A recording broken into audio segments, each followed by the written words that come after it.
into 11, and we're back from our recess. So as I mentioned before the recess, a couple of commissioners will hopefully consider changing their votes so that we can actually get to the minimum 9 votes. Commissioner Yao. Let me test the water by making a motion that we select Lillian Judd as our replacement commissioner. Second.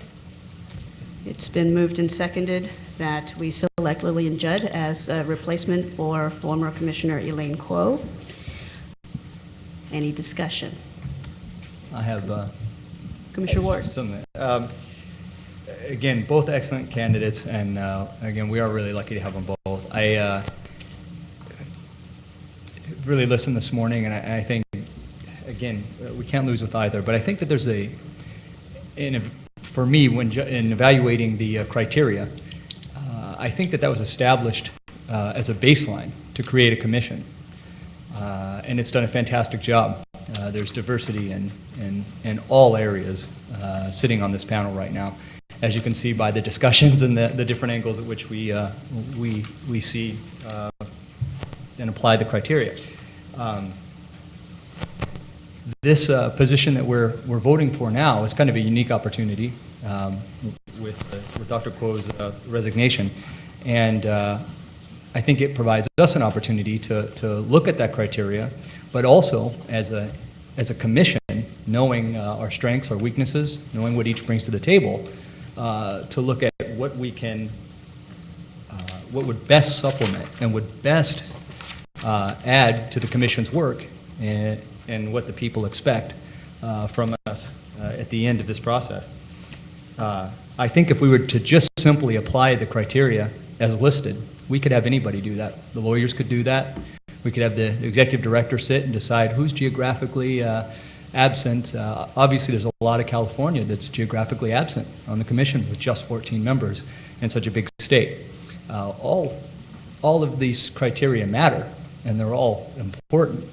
But being that both candidates are exceptional and have so much that they bring, with Angelo, I believe that there's a skill set that we also recognize above and beyond the rest that would immediately impact the commission, would immediately help us in our work and help us fulfill what the people expect from us. And I just think that skill set is, again, not looking at this as a baseline hire and trying to build a commission, but looking at it from the position that we are already a 13-member panel that has strengths, weaknesses, and great expertise, and then gaps in that expertise. And I just think that in this unique position should weigh heavily when we look at the two candidates and what they can bring to the table, so that we can continue to run towards the finish line. Thank you. Commissioner Forbes? Yes, I was considering what Commissioner Yao was saying about skills or things we can buy versus things that we can't. And I think and I feel this way in part because I think to some degree I represent rural California. I'm sort of the farmer in the group. And I think, and we had this discussion when there was 8 of us, how concerned how concerned we were about the representation of the Central Valley and the agricultural community. And I think, for me, the decisive skill, is this mic still working? Yeah, there it goes.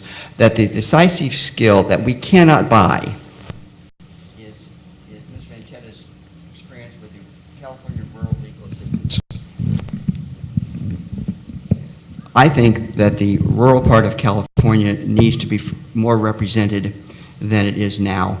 And I granted he doesn't live there, but he does have contacts there, he does have access there. And again, I go back to the fact that each of us represents roughly 2 3/4 million people, more or less.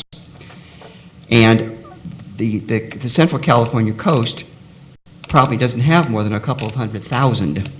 So I think the geographic need is not as great as is the need for us to have representation in the rural parts. I mean, there's like 19 counties in this, we have our map here, in that area. And and I just think that it would behoove us to have better access to the rural areas of California. Thank you. Who? Commissioner Blanco? Yes, it was seconded discussion.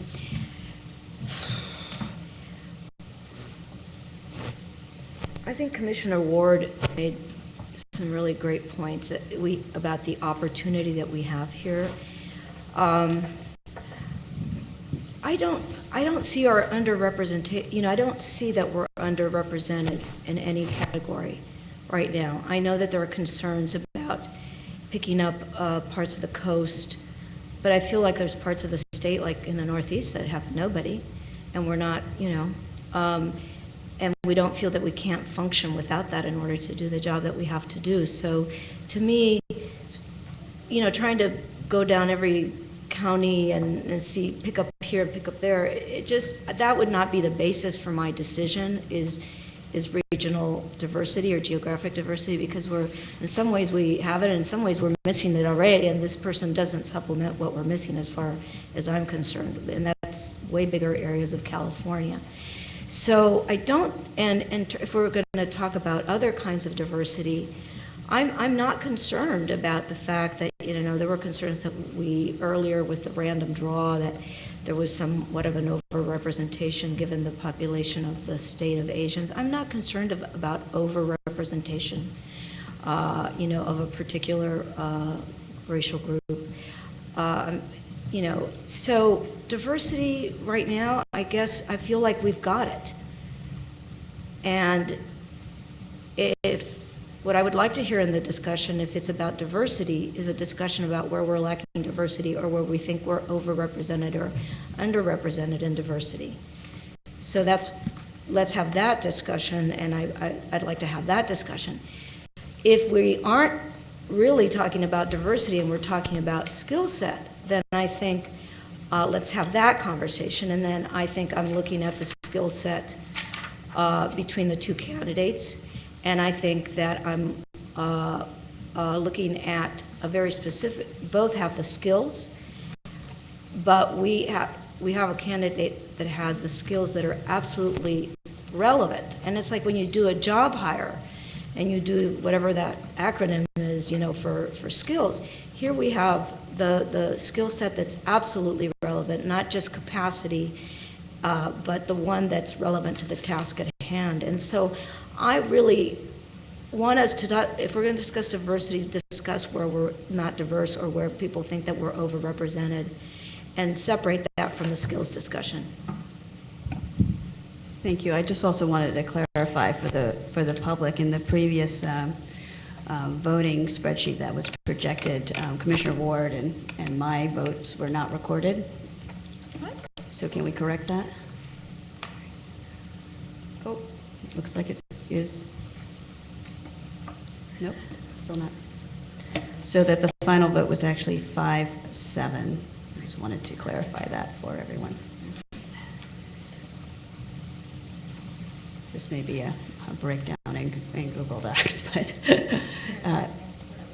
yeah, I wasn't able to change it, so it's maybe a issue, a technical issue. There. Okay. No, is it 7-4? 5-7. It's 5. 5-7. That's correct. All right. It's been corrected. Okay. Thank you. Commissioner DiGiulio? I think just to jump off of Commissioner Blanco's earlier statements, if we have a discussion about diversity, it's not, personally I see it as not how are we trying to fill in diversity. I don't think that's the goal we're trying to do, but what is the implications of our choice on our diversity in our group? And that's not because what we would like to see in terms of diversity, but it's what has been mandated in the proposition. Commissioner Galambos-Malloy? I feel like one of the strongest and most compelling to me personally supports that I've heard for Lillian Judd's candidacy. Remember, she was one of my top picks, so I'm thrilled with either one of these commissioners, just to be clear. But one of the most consistent reasons that I've heard is regarding her representation of an area that we don't currently have representation on the commission for. But when I take a step back and I really think about what our role is in terms of redistricting, and I think about this 10-year redistricting period and the information that we've heard from the statewide database, for those of us who were here in November, and for other commissioners who watched the presentation online about the shifting demographics of California over the last 10 years, part of the thinking of why it was so crucial to have Commissioner DiGiulio join the commission was actually because of our underrepresentation in the valley area, in the inland areas, coupled with the fact that we've actually seen significant population shifts to the inland areas over the past 10 years, and that's likely to be something that we're really grappling with as we look at the districts. With that said, as I compare these top two candidates, I really concur with Commissioner Forbes and his analysis around the relationships that Mr. Ancheta brings in the rural inland areas of California, which are very different than rural coastal areas. And it was something that I think for the first 8 and now with the commissioners that have joined, we are going to be grappling with extensively. And currently on the commission, we have really one person, Commissioner DiGiulio, who brings some of those relationships.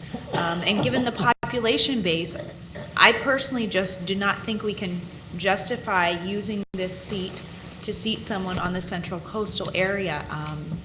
And with that, I really appreciate hearing from everybody on their feedback, but I will not be changing my vote. Commissioner Baraba. Yes, the issue of representation, we've had this discussion before, and I do not represent characteristically Santa Cruz County. I can tell you that right now. And I don't think I find myself here representing Santa Cruz County or the Central Coast. I'm representing the people of California based on my experience and my understanding of the entire state. And so whether the Central Coast is sufficiently represented or not is not high on my list of discussions.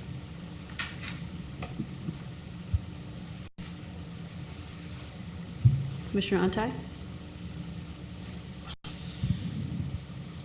Well, I voted for Lillian Judd, but after hearing my colleagues' comments here, I'm really moving towards Angelo.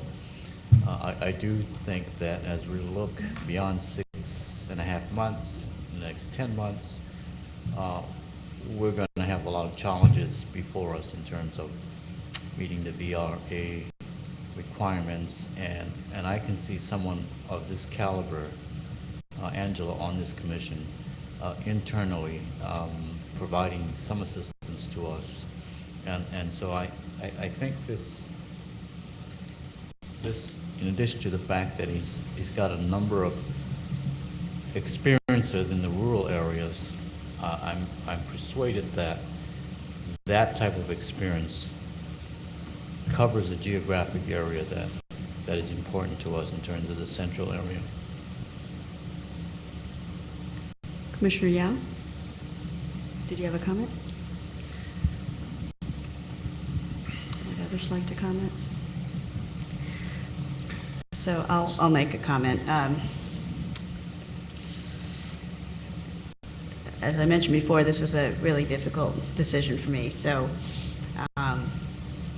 I'm persuaded by Commissioner Blanco's argument, given that she is one of our attorneys on the commission, that perhaps we've already fulfilled the intent of the Voters First Act in setting up the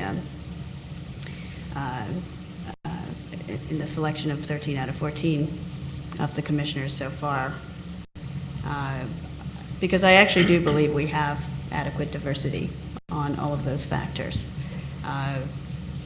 with the exception of significant representation of rural California. And I think it's true that coastal communities are quite different from rural communities, and it's important that they have representation. Much of the population growth in California has been inland. And then, of course, I would love to have Professor Ancheta's skill set. I mean, I do think that's something that would add to the commission. It wouldn't hurt to have extra on.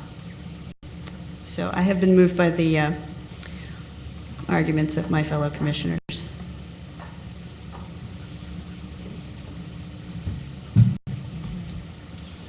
Commissioner Aguirre. Yes, thank you very much. It is a very difficult decision given the qualifications of both candidates. Upon reflection regarding the representation of rural areas and the fact that I was just recently in the San Joaquin Valley visiting some friends of mine who, families that continue to be farm workers in that area, and knowing the large number of farm workers that continue to go unrepresented, and with one of the few organizations representing their legal interests being CRLA, and also having visited the San Joaquin Valley recently to see my in-laws who happen to be farmers themselves, and seeing some of the issues that they are facing with water and, you know, a depressed economy, and so in that regard, and also notwithstanding the qualifications, skill set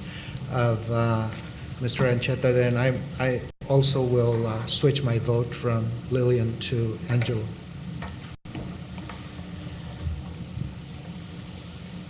Commissioner Yao? Call for the question. Okay. So it's been moved and seconded to put Lillian Judd as the replacement commissioner. Since you were the person who made the motion, I wonder if you want to rephrase that or change your motion in any way?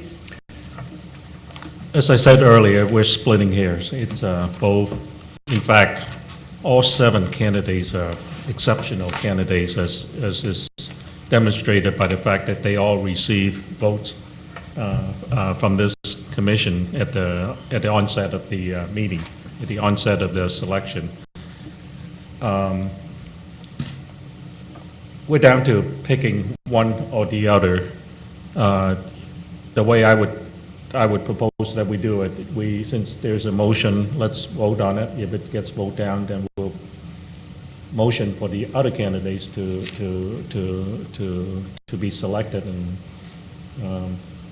and see what goes from there. I would hope that we would get that 9 votes that we need to pick the commissioners, and I'm not sure it's really fruitful at this point to continue the splitting the hair. So I call for the question. I need a second. Second. Okay. Question was then called and seconded.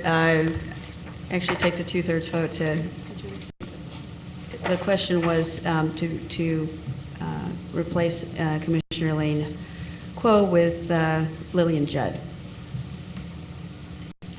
So if you want more time to discuss this, you will not vote on calling the question. If you would like to call, let me try this with a voice vote. If you would like to call the question and go ahead and vote on this, please raise your hand and signify by saying aye. Aye. Those opposed? Any abstentions? Okay, unanimously we want to vote on it.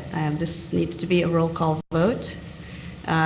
So if you would do the honors. Oh, I'm sorry. The reason I didn't ask for public comment is that our auditorium is empty today, although I'm sure many of you are watching online. So with that, can we proceed with the roll call vote? Commissioner Aguirre? No. Commissioner Baraba? No. Commissioner Blanco? No. Commissioner Dye? No. Commissioner DeGiulio? Yes. Commissioner Filkins-Weber? Yes. Commissioner Forbes? No. Commissioner Galambos-Malloy? No. Commissioner Antai? No. Commissioner Parvenu? Commissioner Raya? Yes. Commissioner Ward? No. Commissioner Yao? Yes. Okay, the motion fails. like to make another motion. I'd like to motion that we select Angelo Encheta as the replacement commissioner.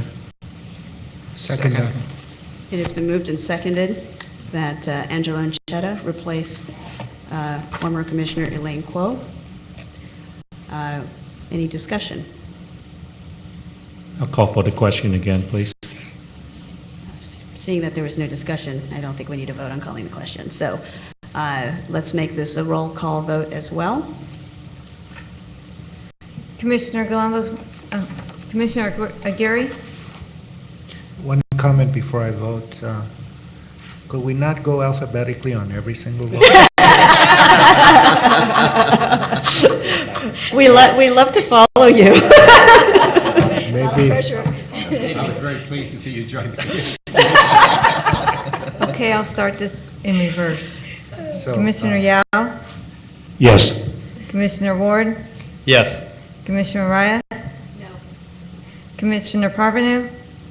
Commissioner Antai? Aye. Commissioner Galambos Malloy? Aye. Commissioner Forbes? Yes. Commissioner Filkins Weber? No. Commissioner DeJulia? No. Commissioner Dye? Yes. Commissioner Blanco? Yes. Commissioner Baraba? Yes? Commissioner Aguirre? yes.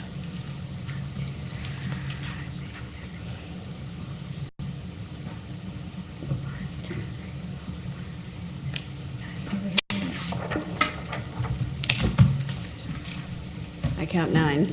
That's 9. You have a Okay. quorum. Congratulations, we have selected a new commissioner, Mr.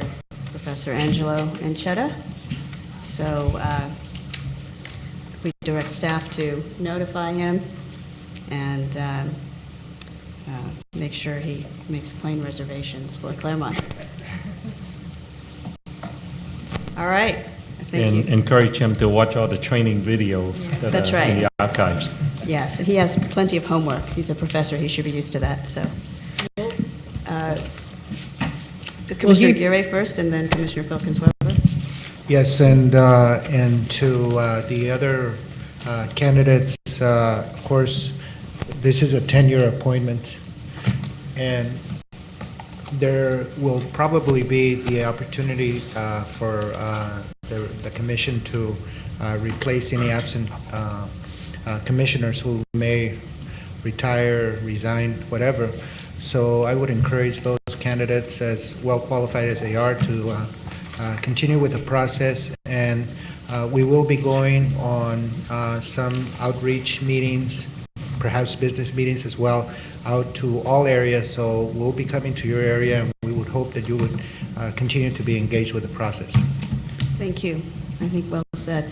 Commissioner Filkins Weber, do you have a comment? Will he, Professor Encheta? Encheta, be able to be sworn in Yes. in Claremont? Yes. Thank you. Commissioner Antai?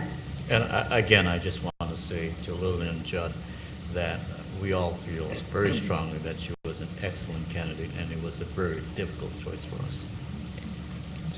Well said. And again, to echo Commissioner Aguirre's comment, not only for Ms. Judd, but for all of the candidates who remain in the pool and the other sub-pools as well. This is a 10-year appointment. We do anticipate our duties to continue for quite a while, and personal circumstances, given that this is a citizens commission, may cause others with great reluctance to also have to resign.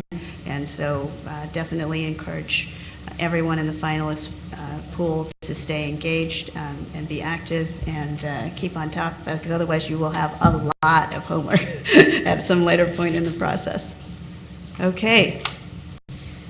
Congratulations. That was less painful than I thought it might be. So, that's Commissioner great. Can I just make a comment? If Sure.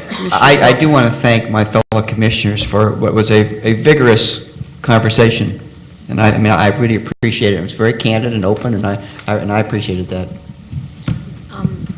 I'd like to second that. This is my first vote on the commission, and it was I think it was a difficult vote, a really difficult vote, and I've got a chance to see firsthand the open-mindedness of this commission, and it's really quite remarkable. So, thank you, everybody.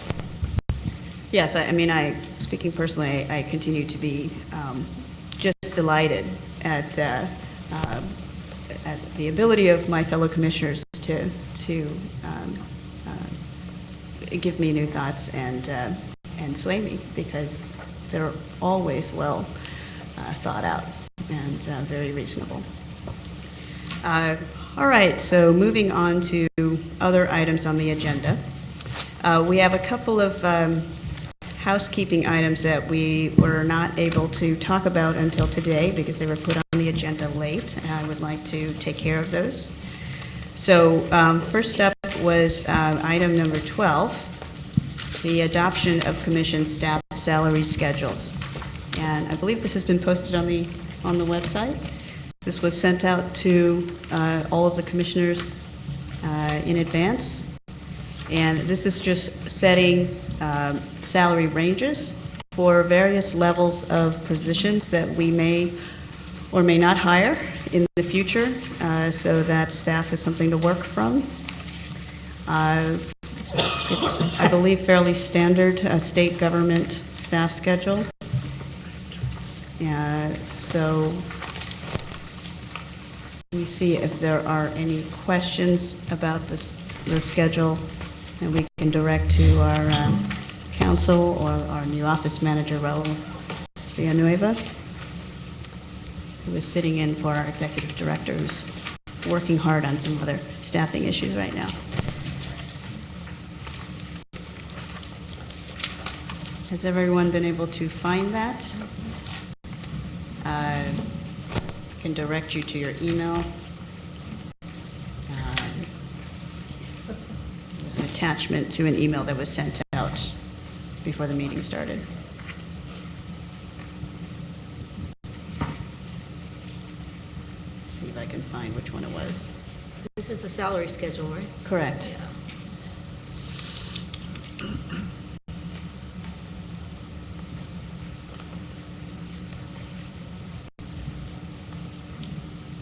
January 24th? Oh, yeah. It says forward, no? Emailing. You have the title, yeah. So it's called Emailing CRC Salary Schedule 2011, and it was sent on January 24th. And for the benefit of members of the public, that has been posted under meeting handouts, or, yeah, it would be under meeting handouts. This is the one with the first column labeled category, labeled from A to O. Are we looking at the same document? I'm just opening it right now.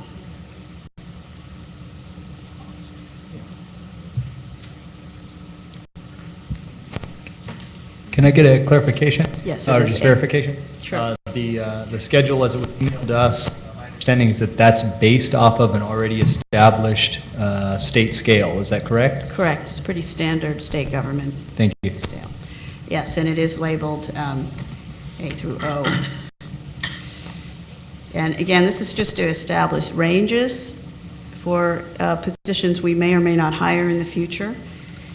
We have to vote on this. And specific salaries for particular positions are approved individually. I'll move to adopt the salary schedule as listed. Thank you. Second. Okay, it's been moved and seconded to adopt the salary schedule as presented in the document entitled CRC Salary Schedule 2011. Any discussion about this?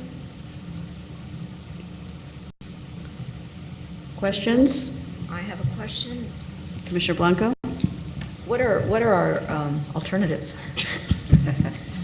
Well, if you object to something on the schedule, we could amend it. But it's a serious question. I don't know what our statute, how much of this has latitude for change and how much of it doesn't, or what the classifications are. So I really have that question.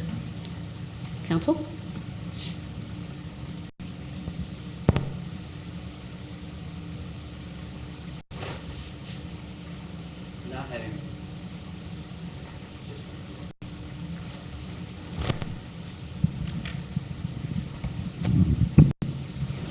You have,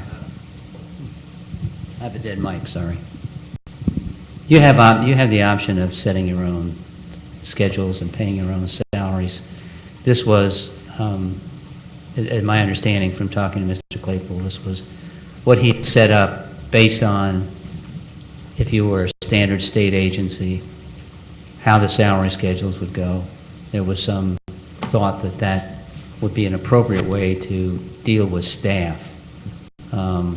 If you wanted to have, for example, hired out legal counsel at a greater rate, you were free to do that. But given your salary restraints, it seemed that this would be an appropriate way to start.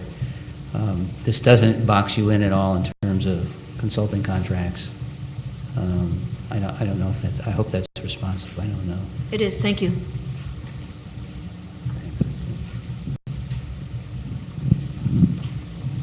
Other questions or comments on the salary schedule? I guess, I'm sorry.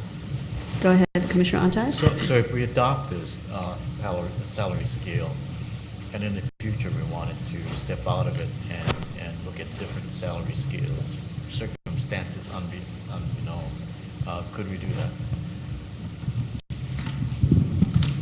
Let's see if this works. Yeah, I don't see anything that precludes you from doing that. You can just bring it back. This requirement for dealing with compensation in public really comes out of a case that interpreted the Brown Act, but the Attorney General's general advice is that you should do that as opposed to doing that in closed session.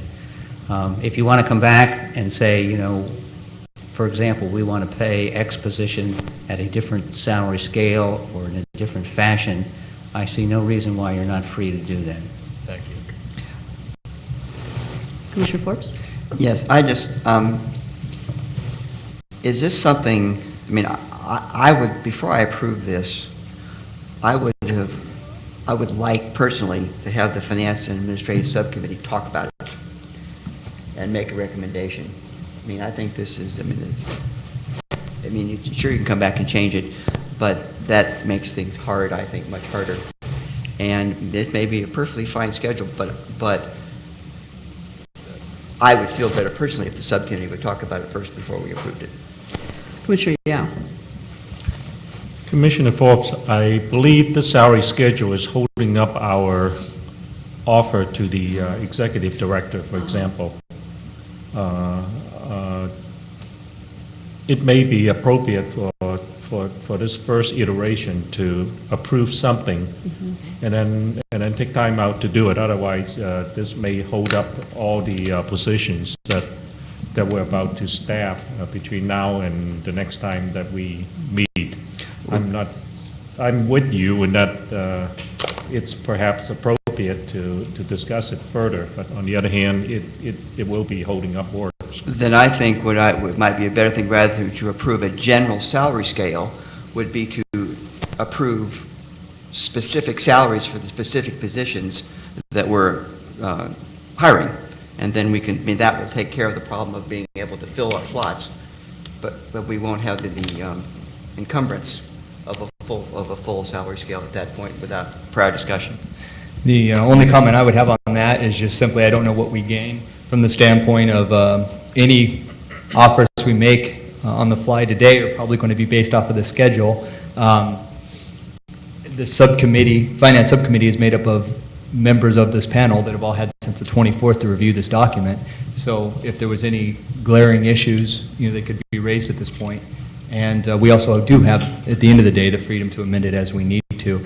So just strictly from the perspective of trying to be able to make sure that we can move forward with staffing needs without anything withstanding, it seems like it might be appropriate to approve this general document that is based off of established standards, of which, and again, unless there's an input, I wouldn't see us deviating too greatly from. I would note that in addition to several positions that I hope we are going to be able to approve before the end of the day, that there are open positions that need a salary range affiliated with them in order for Mr. Claypool to move in our absence. So I would tend to agree with Commissioner Ward that we should approve something, and the Finance and Administration Committee will take a look at that and any amendments at the first opportunity it has to meet. Commissioner Yao. The other option we have is maybe approve it between now and maybe February 1st meeting, 2nd meeting, and then we approve that in terms of time duration from that point on, if that give you greater control over the situation. That's agreeable.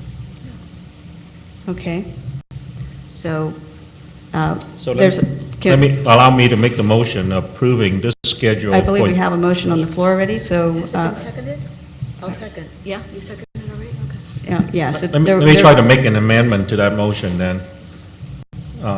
In lieu of approving the schedule in its entirety, I would put a time application of this salary schedule to be effective between now and I think the Sunday of the first session in February 13th, I Claremont believe is it is. February 13th is effective between now and February 13th. This way, if we want to take up the issue in the first meeting in February, we can readdress this again.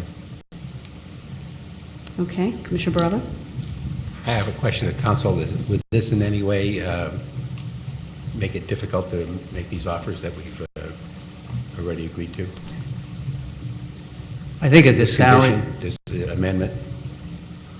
I think if you can make the offer in the time period that you had the salary schedule approved for. I mean, if there's some ongoing awkwardness with this, and you will have to take it up. I'm trying to remember if it's on the agenda for the Claremont meetings. If it is, then we're fine. Yeah, I believe we left it on the agenda. Can we double check? Okay, so that's not a problem. So it's noticed. It's been noticed. Yes, Commissioner Raya? I have a question about having the need to take action on February 13th. If I'm understanding correctly, that somewhere up before February 13th, we would have to take further action, and whether that might fall on a day, I think we were still kind of having a question about having enough commissioners present. I believe we'll have enough commissioners present for Thursday and Friday. So Okay, as thank long you. as we take action Thursday and Friday, please take note, Mr. Vice Chair. Mr. Vice Chair? Yes. Okay. Got it. Thank you. Verified it is on the agenda as well. Yeah. Okay, so there was a proposed amendment to go ahead and approve this for now with an expiration date of February 13th. I'm sorry, did I hear a second? Second. Okay, and there was a second. So we need to vote on the amendment first, and it will take two-thirds vote. So I'm going to try this. I think there's general agreement that if we can have a voice vote, everyone who agrees with the amendment, please indicate by raising your hand and saying aye. Aye. Any nays? Any abstentions? Okay, the amendment carries unanimously. So the motion on the floor now is hopefully clear. Is there any further discussion? Okay, let's go ahead and vote. Let's do a voice vote. This is to approve the salary schedules for 2011 with an expiration date of February 13. All those in favor, please signify by raising your hand and saying aye. Aye. Okay, any nays? Abstentions? Okay, the motion carries unanimously. We have a staff salary schedule. Madam Chair? Yes. Just wanted to remind you that it's 11:30, and we have a scheduled appointment at 11:45. So we need to Okay. break. We have one more item I'm hoping to take care of before our break. That is approval of the minutes These were the meetings of the first 8 commissioners. I guess because the minutes were generated, we have to approve them. And there may be some amendments to these minutes. Probably need direction as to whether we need a majority approval on this, because we won't have 9 people that can vote on this. Good question. Council?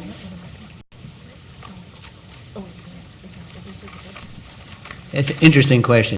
And so I'm going to, if you will allow me to essentially wing it with this. Nobody who, I think you have to be present at the meeting in order to vote on the minutes. So these minutes will be by the commissioners who were the commissioners at that meeting. And I just believe, given that situation, which is not covered in the Act, a majority will do. All right, then. I'll be the Commissioner first to Antai? recuse myself. So I think that'll be automatically noted then. I do have a question about whether we need to have minutes for future minutes, for future meetings, because we did have that discussion that it may not be as useful as actually having daily summaries. But before we get into that discussion, any corrections? I apologize. I suspect that maybe these minutes were sent to us via email. And if they certainly were, I apologize, but I was just handed a copy today. So I'm afraid I would like an opportunity to review them now that I recognize that they are from going all the way back to November 30th. So, Okay. Madam Chair, can we take this up as a first point of order after our break? We certainly can. And then I will read it. Yeah, I do think, since they are official minutes, that you should definitely read it before approving them. Commissioner Yao? Why don't we table this item until the next time we meet? It's not that urgent to have approval. Okay, that's fine too. I just don't want to leave it going out too far. So if it's possible for people to read it over lunch, I would just like to get this off our list. Okay, so let's defer this until after lunch. I will note for the record that I believe there's at least one error on the first page, which indicated a 10-day notice requirement under the Bagley-Keene Open Meeting Act, and it really should be a 14-day notice requirement under Voters First, if I understand that correctly. If I don't, we should probably make sure we understand that, since we have been giving 14 days notice.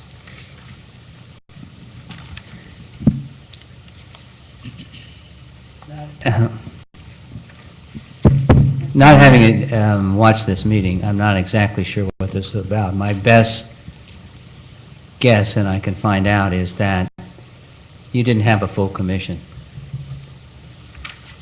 Madam Chair?